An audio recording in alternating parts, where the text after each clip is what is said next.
ఈరోజు స్తుతి ఆరాధన తండ్రి కుమార పరిశుద్ధాత్మ నామములో త్రియేక దేవుడవైన యేసుక్రీస్తు ప్రభువా నీకు స్తోత్రములు.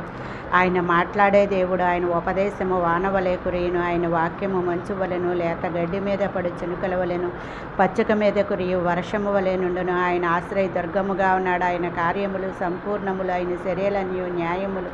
ఆయన నిర్దోషి, ఆయన నమ్ముకొనదగిన దేవుడు, ఆయన నీతిపరుడు, యథార్థవంతుడు. నిన్ను సృష్టించిన తండ్రి కాడా, నిన్ను పుట్టించి స్థాపించినవాడు ఆయనే. సరిహద్దులను నియమించినవాడు యెహోవా. సేనాయి కొండ నుండి వచ్చెను, సెయ్యూరులో నుండి వారికి ఉదయించెను, పారాను కొండ నుండి ప్రకాశించెను. వేవేల పరిశుద్ధుల సమూహముల మధ్యలో నుండి ఆయన వచ్చెను. ఆయన కుడి పార్శ్వమున అగ్నిజ్వాలలు మెరియుచుండెను. ఆయన కంఠస్వరము విస్తార జల ప్రవాహముల దొరగలిగినది. ఆయన నీకు సహాయం చేయుటకు ఆకాశ మేఘవాహనుడై వచ్చెను. మహోన్నతుడై మేఘవాహనుడగును. శాశ్వతుడైన దేవుడు, సహాయకరమైన కేడము, ఔన్నత్యమును కలిగించు ఖడ్గం,